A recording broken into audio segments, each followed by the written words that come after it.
Hi students, my self Manish Kumar from Jaipur. सबसे पहले आप सबका वेलकम है अपने चैनल ट्रिकी केमिस्ट्री भाई मनीष सर में। तो बीएससी सेकेंड ईयर जो है उसका जो ऑर्गेनिक केमिस्ट्री का पोर्शन अपन ने चालू कर रखा था, उसमें मैंने लास्ट क्लास में आपको इथाइलिन ग्लाइकोल है उसके सिंथेसिस और इथाइलिन ग्लाइकोल क्या होता है उसके बारे में बता दिया था। आज अपन जो क्लास लेके आए हैं उसमें chemical reactions of ethylene glycol, chemical reactions है वो इथाइलिन ग्लाइकोल की अपन यहाँ पर देखेंगे। उससे पहले सबसे पहले स्टार्ट करने से पहले आप एक ट्रिक सीख लो यहाँ पर। वो कौन सी है? वो ये है कि जितनी भी रिएक्शंस आपने शायद पहले पढ़ी होंगी, जितनी भी रिएक्शंस अल्कोहल की थी ना, अल्कोहल की, वो सभी के सभी रिएक्शंस है वो यहाँ पर आएंगे। जैसे अल्कोहल है ना, अल्कोहल वाले चैप्टर में मैंने बताया था आपको कि अल्कोहल का एसिडिक और बेसिक मतलब एम्फोटेरिक नेचर होता है, मतलब वो H+ भी रिलीज करते हैं और OH- भी रिलीज करते हैं। इस चीज का आपको ध्यान रखना है। तो पहले आप अल्कोहल है ना उसका पोर्शन देख लीजिए, उसके बाद में आपको ये सब रिएक्शन बहुत इजी लगने लग जाएगी। ये मेरी एडवाइस है आपसे, तो आप उनको देख लीजिए। और इस वीडियो के लिए मैं आपसे यही कहूंगा कि आप वीडियो को कंप्लीट देखें, जिससे कि आपको वीडियो में दी गई पूरी इंफॉर्मेशन जो है वो मिल जाए और पूरी इंफॉर्मेशन आपको समझ में आ जाए। ठीक है, तो अब अपन स्टार्ट करते हैं। तो आप जो है वीडियो कंप्लीट देखें, अच्छा लगे तो लाइक कीजिए और लास्ट में जो है कमेंट जरूर करें आप वीडियो के बारे में। तो देखिए chemical reactions of ethylene glycol में फर्स्ट जो रिएक्शन है वो है मेटल्स के साथ, जो कि जिसमें अपन ने मेटल जो ले रखा है ना वो ले रखा है सोडियम। मैंने आपको बताया था वहां पर कि एसिड जब भी किसी मेटल से रिएक्शन करता है, एसिड की जब भी किसी मेटल से रिएक्शन होती है तो सोल्ट और हाइड्रोजन गैस है ना फॉर्म होती है। ये पैटर्न आप यूज करो इस रिएक्शन के अंदर। तो देखो अपन रिएक्शन किससे करवाई? सोडियम से। तो ये H यहाँ से रिलीज हो जाएगा, लेकिन H हमेशा H2 की फॉर्म में निकलेगा, इसलिए अपन इसको हाफ H2 लिख सकते हैं या फिर इसको डबल करके लिख सकते हैं। ठीक है, ऐसे ही दोबारा जब सोडियम से करवा रहे हैं तो हाफ ऑफ H2 फिर से निकलेगा। तो अल्कोहल में तो एक बार रिएक्शन हो रही थी ये, तो ये अल्कोहल में OH एक ही था, इथाइलिन ग्लाइकोल में 2 है, इसलिए ये एक तरह से अपने पास 2 बार रिएक्शन हो रही है। ठीक है, आ गई समझ में।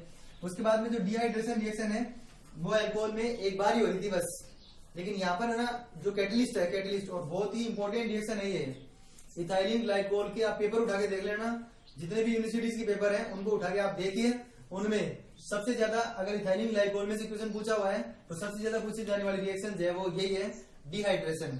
क्यों पूछते हैं इसको? क्योंकि यहाँ पे कैटलिस्ट है ना, कैटलिस्ट वो सब H2O रिमूव करने वाले ही हैं। मतलब अगर कहीं पे Ag और हीट लिखी हुई है तो भी H2O रिलीज होता है। ZnCl2 डिहाइड्रेटिंग एजेंट होता है, निर्जलीकारक होता है, मतलब ये भी H2O हटाता है। ठीक है, और कंसंट्रेट H2 सपोर्ट लिखा हुआ है, ये भी मैंने बताया था आपको लास्ट क्लास में कि कंसंट्रेट जब भी आ जाए तो H2O रिलीज होता है। ऐसे ही ये जो H3PO4 है ये भी यहाँ पर एक तरह से कंसंट्रेटेड ही है। तो सब के सब है ना यहाँ पर H2O रिलीज करने वाले सब्सटेंस हैं। तो अपन मेजर कैसे करेंगे, पता कैसे लगाएंगे कि कौन सा जो है वो किस तरीके से होगा? तो देखो आप में से ध्यान रखना कि जब भी Ag आए ना, Ag तो इसमें से H2O रिलीज कर देंगे इस अकेले मॉलिक्यूल में से, और आंसर जो अपने पास क्या आ जाएगा? CH2 और O, जिसको या तो बोलते हैं ऑक्सीरेन या फिर बोलते हैं इथाइलिन ऑक्साइड। क्या बोलते हैं? Ethylene oxide. इसी का दूसरा नाम होता है इथाइलिन ऑक्साइड। क्या नाम होता है? Ethylene oxide. ठीक है, हिंदी मीडियम वाले इसको एथिलीन ऑक्साइड, ये तो ऑक्सीरेन होता ही है। सेकंड जो रिएक्शन है, जब भी आपके पास ZnCl2 आता है, ZnCl2 आता है तो यहाँ पर एक्चुअल में क्या होता है कि H और OH है ना एक ही कार्बन से रिलीज हो जाते हैं। H और OH है ना एक ही कार्बन से रिलीज होते हैं। इससे क्या होगा कि अपने पास एक अनस्टेबल कंपाउंड है वो बनेगा। यहाँ पर मैंने बताया था आपको कि एक ही कार्बन पर डबल बॉन्ड और OH स्टेबल नहीं होते हैं, और एक ही कार्बन पर 2 OH भी स्टेबल नहीं होते। इसीलिए डाइहाइड्रिक अल्कोहल बनाने के लिए कम से कम 2 कार्बन की रिक्वायरमेंट होती है। ठीक है, तो ये देखो ये इसको इस ग्रुप को बोलते हैं विनाइल।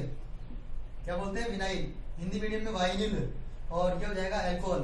तो विनाइल अल्कोहल, इसमें डबल बॉन्ड और OH एक कार्बन पे आ गए, इसलिए ये स्टेबल नहीं होता, अनस्टेबल है, इसलिए इस H को यहाँ पर भेज देते हैं। इसमें भी एक रूल बताया था मैंने आपको कि अमीर और अमीर होते जाते हैं, तो हाइड्रोजन को कहाँ भेजेंगे? जहां पर पहले से ही ज्यादा हाइड्रोजन होंगे।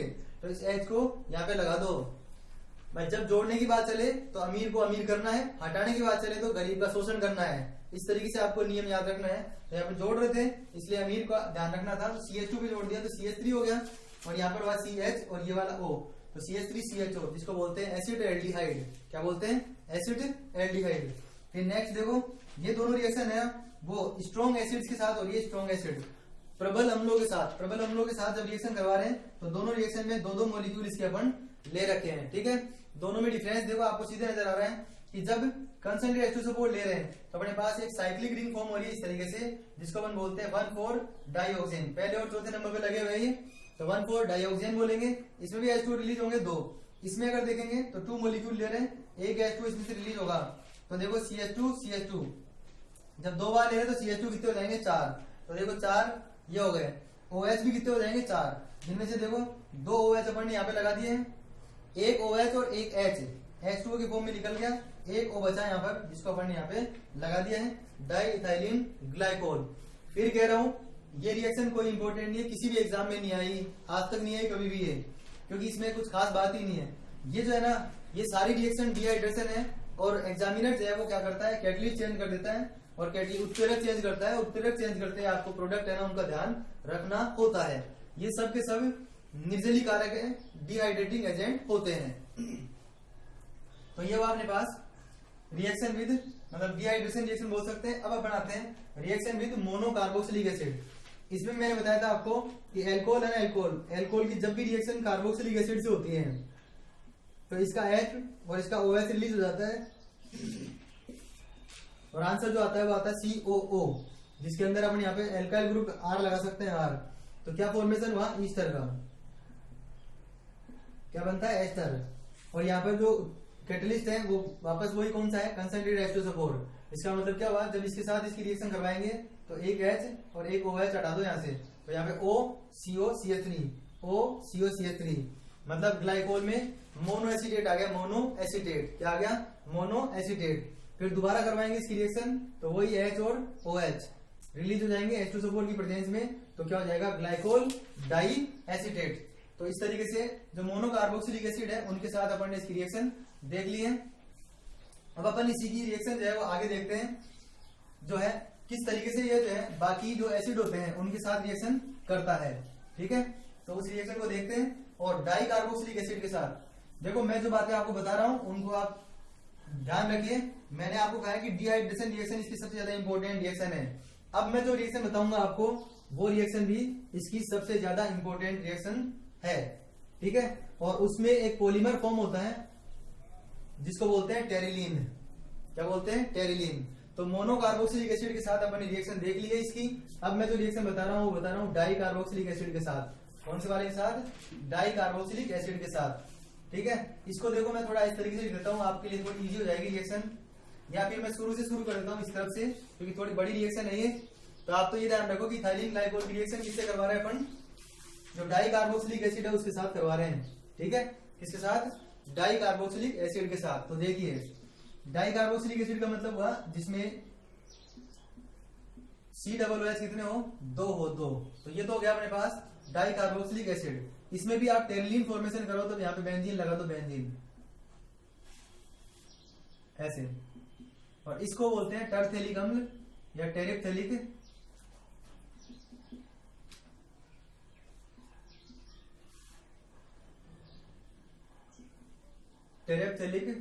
एसिड। हिंदी मीडियम वाले याद रख सकते हो, टरथेलिक अम्ल, टरथेलिक अम्ल। इसकी रिएक्शन करवाते हैं एथिलीन ग्लाइकोल के साथ, इसके साथ। ठीक है, तो इसमें से यहां से OH और यहां से H हट जाता है। अगर इसकी संख्या 1 लेते हैं तो केवल एक H2 हटेगा यहां से केवल। ठीक है, लेकिन अगर इसकी संख्या यहाँ पे ले ले N और यहाँ पर भी N का मतलब हुआ, N का मतलब नंबर है यहाँ पर संख्या, तो कितनी भी यहाँ पर संख्या अपन ले सकते थे। ठीक है, तो जिस प्रकार यहाँ से OH हटा उसी प्रकार यहाँ से भी OH हट सकता है और यहाँ से H हट सकता है। तो शुरू में क्या बचेगा यहाँ पर C+O, और यहाँ पर जो बचेगी वो ये रिंग है, कुछ भी चेंज नहीं होगा इसके अंदर। ठीक है, कुछ भी चेंज इसके अंदर नहीं होगा। आगे यहाँ पर क्या था CO, फिर यहाँ पर कौन है O, फिर CH2, फिर CH2 और लास्ट में O, इसका होल N। इसको ही बोलते हैं टेरिलीन या फिर डेक्रोन। क्या बोलते हैं, टेरिलीन या फिर डेक्रोन। दूसरे तरीके से बोल सकते हैं इसको, ये वाला जो ग्रुप है ना, ये वाला ग्रुप, इसको बोलते हैं एस्टर, और यहाँ पर कितने हैं, N है, तो इसको बोलते हैं पोली एस्टर पॉलीमर। क्या बोलते हैं, पोली एस्टर पॉलीमर। ठीक है, पॉलीमर का मतलब बहुलक। पॉलीएस्टर बहुलक इसको बोलते हैं। तो सेकंड इंपॉर्टेंट रिएक्शन मैंने आपको कौन सी बताई है, ये वाली रिएक्शन एक सेकंड इंपॉर्टेंट रिएक्शन है। फिर अपन कुछ रिएक्शन ऐसे देखेंगे जो ओनली सेल लेवल बढ़ाती है, तो उनको अपन देखते हैं आगे। अब देखिए नेक्स्ट जो रिएक्शन होगी, जैसे थर्ड रिएक्शन हो गई थी कि फोर्थ ये हो गई डाई कार्बोक्सिलिक एसिड के साथ। फिफ्थ रिएक्शन देखो, रिएक्शन होगी with mineral acids. Mineral acids, mineral acid का मतलब जैसे HCl, HNO3 इनके साथ, ठीक है। तो देखो कुछ भी नहीं होगा, बिल्कुल सिंपल सी रिएक्शन है। मैंने पहले भी कह दिया आपको कि कुछ रिएक्शन ऐसी दे रखी है जो सेल लेवल बढ़ाती है बस ओनली। जैसे इसकी रिएक्शन करवाया अपन HCl के साथ, तो ये H2 हट जाएगा यहाँ से, आंसर क्या आएगा CH2Cl और CH2OH। फिर इसकी फिर से रिएक्शन करवाएंगे HCl के साथ, तो इस बार H2 यहाँ से हट जाएगा, तो CH2Cl और CH2Cl। इसका नाम बताया था मैंने विसिनल डाइहैलाइड। क्या बताया था, विसिनल डाइहैलाइड। इसी प्रकार अगर इसकी रिएक्शन करवाई जाती है आगे HNO3 के साथ, किसके साथ, HNO3 के साथ, HNO3 के साथ, तो देखो HNO3 को H प्लस और NO3 माइनस में तोड़ सकते हैं। तो यहां से एक तरह से क्या हट गया, H2O हट गया, और H2 हटने के बाद जो NO3 है ना उसको इस तरीके से लिख सकते हैं NO3 को, ये भी NO3 ही है, ये भी NO3 ही है, ठीक है। फिर दोबारा रिएक्शन कराओ इसकी, दोबारा रिएक्शन करवाएंगे तो क्या आ जाएगा ONO2 और नीचे भी ONO2। आगे बात समझ में, ये एक तरह से ग्लाइकोल डाई नाइट्रेट हो गया, डाई नाइट्रेट। क्या हो गया, डाई नाइट्रेट। तो पहले मोनो कार्बोक्सिलिक एसिड के साथ, फिर डाई कार्बोक्सिलिक एसिड के साथ, फिर अपन ने मिनरल एसिड्स जो होते हैं उनके साथ रिएक्शन करा दी है, ठीक है। अब अपन जो आगे रिएक्शन देखेंगे वो भी बिल्कुल एल्कोहल जो है ना उनके जैसी ही है। एल्कोहल जो होते हैं बिल्कुल उनके जैसी है, उनमें भी अपन ने जो रिएक्शन कराई थी वो PCl5 PCl3 SOCl2 उनके साथ कराई थी, उसी तरीके से रिएक्शन यहाँ पर होगी। तो नेक्स्ट रिएक्शन अपने पास है जो फास्फोरस के हैलाइड होते हैं उनकी रिएक्शन, ठीक है। तो फास्फोरस जब उसके हैलाइड जनरली होते हैं जैसे PCl5 PCl3 या PBr3 ऐसे PI3, ठीक है। इस टाइप से फास्फोरस के जो हैलाइड होते हैं ना वो होते हैं, ठीक है। तो हमेशा ध्यान रखना जब भी किसी भी रिएक्शन में PCl5 आ जाए, जब भी किसी भी रिएक्शन में PCl5 आ जाए, जैसे मैंने क्या किया यहाँ पर, इसकी रिएक्शन जो है वो PCl5 के साथ पहले फर्स्ट टाइम पे करवाएंगे ना, तो इसमें हमेशा ध्यान रखना इसके साथ जब भी PCl5 आ जाए, आप एक आंसर याद रखना बस, PCl5 आए तो आपको आंसर जो है ना वो POCl3 एक हटाना होगा। जैसे PCl5 आ जाए, PCl5 आ जाए तो देखना एक बार PCl5 आ गया, अपन ने क्या हटाया यहाँ से POCl3, तो देखो P यहाँ से हटा, 3 Cl यहाँ से हटे, 2 Cl बच गए इसके अंदर, एक O हटना चाहिए, एक O हट गया ये, ठीक है। 2 Cl में से एक Cl तो H के साथ हट जाएगा, तो HCl हट गया। तो यहाँ पर इस जगह पे क्या आ गया, एक और बचा हुआ Cl, तो ये यहाँ पे Cl आ गया, और पहली स्टेप में यहाँ पर क्या बचेगा, OH बचेगा, OH। फिर दोबारा अपन PCl5 से रिएक्शन कराएंगे दोबारा, तो बिल्कुल सेम टू सेम जैसे यहाँ पर हुई थी उसी तरीके से यहाँ पे हो जाएगी। एक और POCl3 हटेगा, एक और HCl हटेगा, तो 2 POCl3 2 HCl हटेंगे और 2 PCl5 से आप यहाँ पे रिएक्शन कराओगे। आगे बात समझ में, आप चाहो तो इसको 2 स्टेप में लिख सकते हो और आप चाहो तो इसको एक ही स्टेप में ही लिख सकते हो, ठीक है। मैंने इसको एक ही स्टेप में इस तरीके से लिख दिया आपके सामने, ठीक है। अगर ऐसे ही मान लो आपको PBr3 के साथ रिएक्शन दे देते तो इनकी जगह पे क्या आ जाता, Br आ जाता, ठीक है।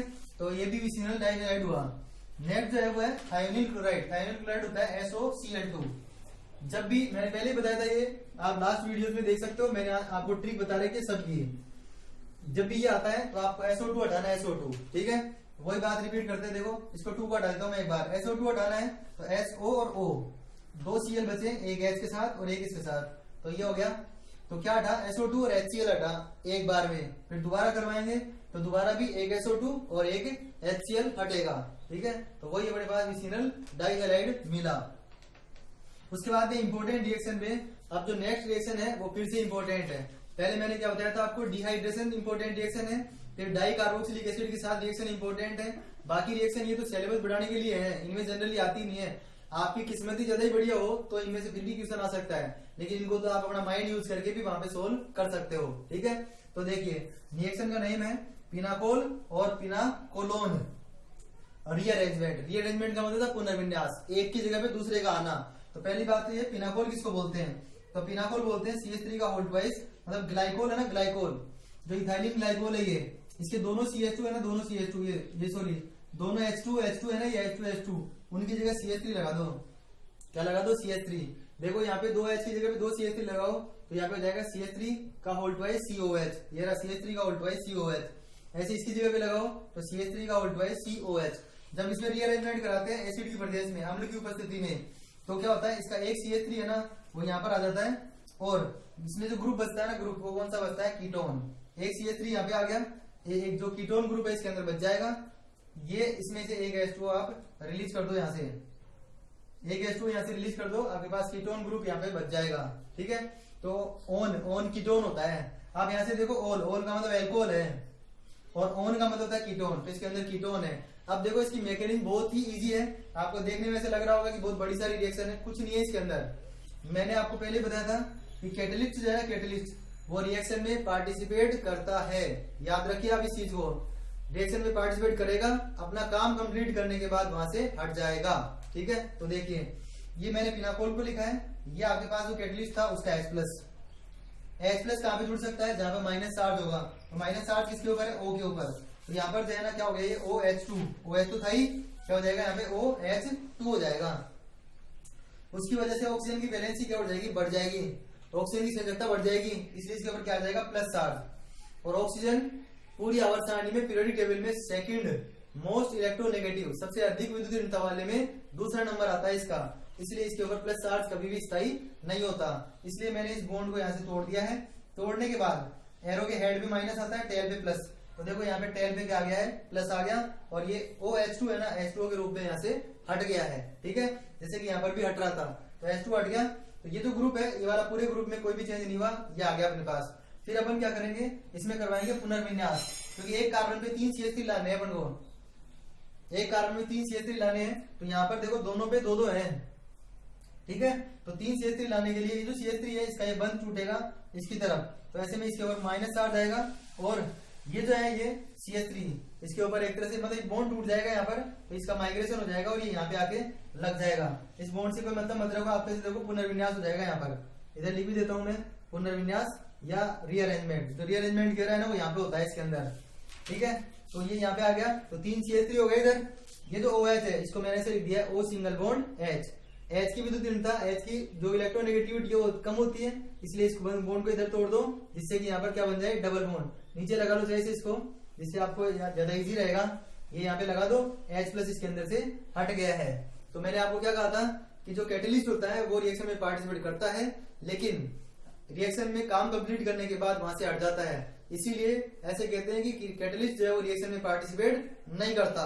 लेकिन आपको यहाँ पे नजर आ रहा है कि कैटलिस्ट जो है वो रिएक्शन में पार्टिसिपेट करता है, लेकिन अपना काम कंप्लीट करने के बाद जो है वो यहाँ से हट जाता है। मतलब इनिशियल और फाइनल स्टेप में, इनिशियल और फाइनल स्टेप में जो है ना आपके पास जो कैटलिस्ट होता है वो रिएक्शन में पार्टिसिपेट नहीं कर रहा होता है, इसलिए ऐसे कहते हैं कि जो कैटलिस्ट है वो रिएक्शन में पार्टिसिपेट नहीं करता है। ठीक है, उसके बाद में नेक्स्ट जो रिएक्शंस हैं वो कुछ रिएक्शन और हैं जिनमें से भी जनरली क्वेश्चन आते हैं, इसलिए मैं बता देता हूं आपको। नेक्स्ट जो रिएक्शन है वो है कार्बोनिल कंपाउंड्स के साथ। किसके साथ? Carbonyl compound. कार्बोनिल कंपाउंड का मतलब होता है एल्डिहाइड या फिर कीटोन के साथ। किसके साथ? एल्डिहाइड या फिर कीटोन के साथ। तो नेक्स्ट जो रिएक्शन है वो किसके साथ है? Aldehydes and ketones. Reaction with aldehydes and ketones. इसमें देखो क्या करना है आपको, इसमें आप हमेशा याद रखना कि जैसे ही एल्डिहाइड और कीटोन से रिएक्शन करवाएंगे, जैसे मैं जो कंपाउंड यहाँ पे लिख रहा हूं वो है CH3CHO, CH3CHO, जिसको बोलते हैं एसिड एल्डिहाइड। क्या बोलते हैं? Acid aldehyde. इसका मतलब अपने पास ये जो कंपाउंड है वो कौन सा है? एल्डिहाइड है, एल्डिहाइड। तो ये जो O है इसको आप इसके साथ हटा दिया करो। जैसे ही एल्डिहाइड और कीटोन आ जाए उसमें ये काम करना है आपको, एल्डिहाइड और कीटोन का ऑक्सीजन ले लो और यहाँ जो है ना वो इसको इस तरीके से जोड़ दो, तो ये हो जाएगा O और इस तरफ आ जाएगा CH और CH3। इस ग्रुप है ना, इस ग्रुप को बोलते हैं साइक्लिक। क्या बोलते हैं? साइक्लिक। और अगर एल्डिहाइड होगा तो इसका नाम हो जाएगा एसिटल। अगर क्या होगा? एल्डिहाइड होगा तो एसिटल हो जाएगा, लेकिन इसकी जगह पे अगर ये होता CH3 होता, कीटोन होता मतलब कीटोन, जिसको बोलते हैं एसीटोन, तो तो अपने पास जो आंसर आता वो बिल्कुल इसी के जैसा आता, लेकिन बस फर्क क्या आ जाता है यहाँ पर देखो, फर्क जो आता वो ये आता कि सी के साथ है ना अब की बार H नहीं है, H नहीं है, कौन है, CH3 है। तो ये जो कीटोन ग्रुप है इसलिए इसको क्या बोल देंगे, साइक्लिक कीटेल। क्या बोल देंगे, साइक्लिक कीटेल। अगली बात समझ में, ठीक है। तो इस तरीके से जब भी अपन इसकी साइक्लिक कंपाउंड के साथ रिएक्शन कराएंगे, सॉरी साइक्लिक नहीं, एल्डिहाइड और कीटोन के साथ रिएक्शन कराएंगे तो साइक्लिक कंपाउंड जो अपने पास यहाँ पर फॉर्म होते हैं। नेक्स्ट रिएक्शन देखो 10 नंबर की रिएक्शन, इसमें भी ये जो रिएक्शन है वो इंपॉर्टेंट है। मैंने अभी तक आपको 4 ही रिएक्शन इंपॉर्टेंट बताई है इसके अंदर। पहली डिहाइड्रेशन, दूसरी डाई कार्बोक्सिलिक एसिड के साथ, तीसरी पिनाकोल और पिनाकोलोन रीअरेंजमेंट पुनर्विन्यास, उसकी क्रियाविधि के साथ, मैकेनिज्म के साथ। और अब मैं बता रहा हूं आपको ये जो ऑक्सीडेशन है उसको इंपॉर्टेंट बता रहा हूं मैं। इसमें देखो क्या करना है आपको, इसमें जो है अपन रिएक्शन करवाते हैं इसकी HiO3 के साथ, सो HiO4 के साथ, इसके साथ HiO4 के साथ, जिसको बोलते हैं पर आयोडिक एसिड। क्या बोलते हैं, पर आयोडिक एसिड। और ये होता है ऑक्सीडेशन। ऑक्सीडेशन का मतलब इसमें से ऑक्सीजन जो है उसके अंदर जोड़ना है। क्या करना है, ऑक्सीजन इसके अंदर जोड़ना है। तो ऑक्सीजन को तो जोड़ेंगे इसके साथ, मतलब इसमें से एक ऑक्सीजन ले लेंगे, एक ऑक्सीजन ले लो इसमें से, और ये जो बॉन्ड है इसको आप यहाँ से ब्रेक कर दो यहाँ से। तो ऊपर क्या बचा, CH2O। क्या बचा, CH2O, इसको ऐसे लिख सकते हैं HCHO। नीचे भी क्या बचा, CH2O, इसका मतलब 2HCHO। प्लस में देखो यहाँ तो क्या बच गया, HiO3। क्या बच गया, HiO3, और एक O और 2 H थे, इसमें से क्या हट गया, H2O। ठीक है, इसी तरीके से सेम टू सेम, बिल्कुल ऐसा का ऐसा ही, बिल्कुल ऐसा का ऐसा ही होगा लेड टेट्रा एसीटेट में। लेड टेट्रा एसीटेट, लेड का मतलब होता है Pb, टेट्रा का मतलब होता है 4, और एसीटेट का मतलब CH3COO। ये क्या करेगा, ऑक्सीडेशन करेगा, मतलब O आएगा यहाँ पर O, तो O आएगा तो इसको हटा दो और यहां से इस बॉन्ड को ब्रेक कर दो, तो 2HCHO, 2HCHO और प्लस H2O। तो ये अपने पास ऑक्सीडेशन में, इस रिएक्शन में अपन ने एल्डिहाइड और कीटोन में रिएक्शन करवाई थी, तो अपने पास साइक्लिक एसिटल या कीटेल बने थे। इसमें अगर रिएक्शन देखेंगे तो दोनों रिएक्शन में अपने पास क्या आंसर आ रहा है, फॉर्मेल्डिहाइड यहाँ पर आंसर आ रहा है। अब एक लास्ट रिएक्शन जो हो रहा है इसकी, उसको भी आप इजी वे में देख सकते हैं, उसमें कोई बड़ी प्रॉब्लम नहीं है अपने पास। ये रिएक्शन जो है वो मोनोकार्बोक्सिलिक एसिड की जैसी है, आप इसको मोनोकार्बोक्सिलिक एसिड के साथ याद रख सकते हो। जो मोनोकार्बोक्सिलिक एसिड की रिएक्शन करवाई थी ना अभी, उसके जैसी है, बिल्कुल सेम टू सेम। देखो क्या करना है, CH2OH और CH2OH। मोनोकार्बोक्सिलिक एसिड में अपन ने लिखा था HO और OCCH3, ठीक है।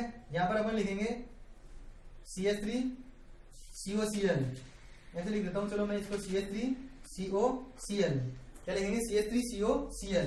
तो वहां पे OH और H हटा था, यहाँ पर क्या हट जाएगा, H और Cl, HCl हटा दो यहाँ से, क्या बच जाएगा ऊपर, CH2OCO-CH3। वही कंपाउंड आ गया अपने पास।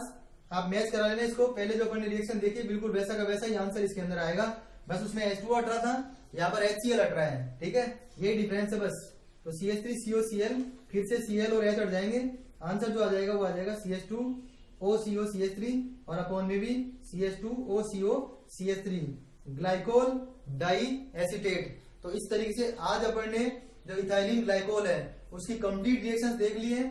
आपको जो 4 रिएक्शंस मैं बता रहा हूं वो तो आपको याद होनी ही होनी चाहिए अगर आप इथाइलिन ग्लाइकोल से रिलेटेड क्वेश्चन सोल्व करना चाहते हैं। तो फर्स्ट तो सारी डिहाइड्रेशन, सारी निर्जलीकरण अभिक्रियाएं 4 प्रकार से जो बताई है मैंने आपको वो वाली, एक डाई कार्बोक्सिलिक एसिड के साथ जो बहुलक बना था टर्टेलिक अम्ल से और एथिलीन ग्लाइकोल से टेरेलिन, ठीक है, बैकग्राउंड जिसका नाम था। उसके बाद में नेक्स्ट जो मैंने बताई आपको पिनाकोल और पिनाकोलोन रीअरेंजमेंट मतलब पुनर्विन्यास, वो रिएक्शन याद रखनी है। और एक ये ऑक्सीकरण जो है ऑक्सीडेशन, ये वाली जरूर याद होनी चाहिए। और अगर 5वीं रिएक्शन के लिए आप बोलो तो 5वें नंबर की रिएक्शन जो है आप ये भी याद रख सकते हो, एसीटोन या एसीटैल्डिहाइड।